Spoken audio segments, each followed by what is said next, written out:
Hello, good day. Welcome to Newspaper Review on Eniaponle TV in Osun State, Southwest, Nigeria.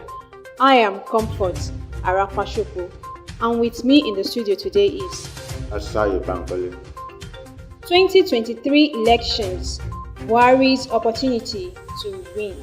President Buhari, as the Commander-in-Chief, the presiding officer of the Nigerian Commune, become an instant hero in the country if he put down his feet and insists on free and fair elections in 2023. There are indications that some people are relying on the despicable practice of rigging next year's election to ascend to power. This idea is validated by the sudden appointment of APC card-carrying members as resident electoral commissioners of Independent National Electoral Commission. On July 26, Mr. President nominated 19 persons as read to the legislature for confirmation. Some of those nominated are noted APC members from different states. Already, some human rights groups, Socio-Economic Rights and Accountability Project, and Human Rights Writers Association of Nigeria have protested the nomination of these APC members as rep and advised the president to withdraw their names immediately. Mr. Buhari rose to power in 2015 on the back of integrity. It remains to be seen if Nigerians will decorate him with integrity apparel today. However, whatever Buhari's shortcomings, which have earned him different negative subsequent, he will become a hero if he ensures that the 2023 general elections are free and fair. Already from what happened in Osun State and Anambra State, some people have praised Mr. President, commending him for conducting free and fair elections in those states. For details, check Punch newspaper. It's on Vanguard newspaper.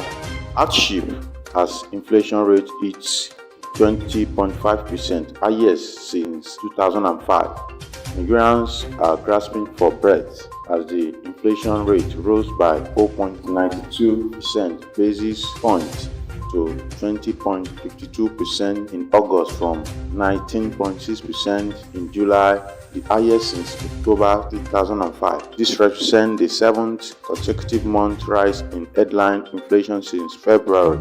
Food inflation also rose to 23.12% in August 2022, representing a 1.1% point increase compared to 22.2% recorded in the previous month.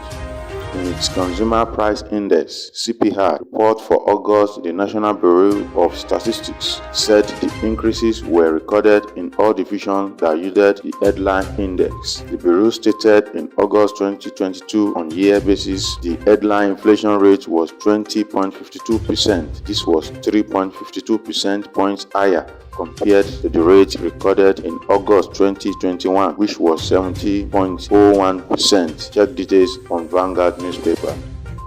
Still on Punch newspaper, suspected cultists shot student dead in Yaba Tech. An unidentified student of Yaba College of Technology, Lagos, was shot dead Thursday evening around 9 p.m. by suspected cultists. Journalist who was in the school at the time of the incident noted that the student was shot twice while other students ran for safety. A student, Tayo Aino, noted that she was behind the student that was shot. In a jittery voice, she said, "I was going for night class because my final exam is tomorrow, and the next thing I heard was a gunshot and the guy behind me fell." Another student, who only identified herself as Mujibat, stated that the level of court shootings and killings in the school had to be stopped. Mujibat noted that she was also on her way to the night class when she heard gunshots and students running helter-skelter for safety. Confirming the story, the Lagos State Police Public Relations Officer Benjamin Hundeyin stated that the incident was true. For details, check Punch newspaper. Right on Vanguard newspaper. ASUU strike, motorists lament as students barricade Gbogbon Ibadan Express Road. Following the prolonged industrial action by the Academic Staff Union of Universities, ASUU, students under the aegis of the National Association of Nigerian Students NANS yesterday barricaded the Gbọ̀ngán-Ìbàdàn Express Road for over 3 hours. The barricade created heavy gridlock on the highway, forcing motorists plying the route to lament the inconveniences caused by the protests. The students arrived at Gbọ̀ngán around 12 noon to block the road till about 3:30 p.m. Speaking with journalists a few minutes after opening the road, NANS Vice President External Affairs Akintaye Afeez said the blockade is just a tip of an iceberg unless the federal government and ASUU resolve the imbroglio and allow students return to the classrooms. Afeez said, "We started from Shagamu Express Road on Wednesday. We were at Ibadan, and yesterday at Ile-Ife Ibadan Express Road. Today we will lock down the Ore-Lagos Express Road in a bid to force the federal government to urge ASUU to suspend the strike and allow students return to classroom." Check details on Vanguard newspaper. And that will be the size of our package for today. Do join us for another exciting program. You can as well subscribe to our social media handles on Facebook, Twitter, Instagram, and YouTube at Enya TV. Many thanks for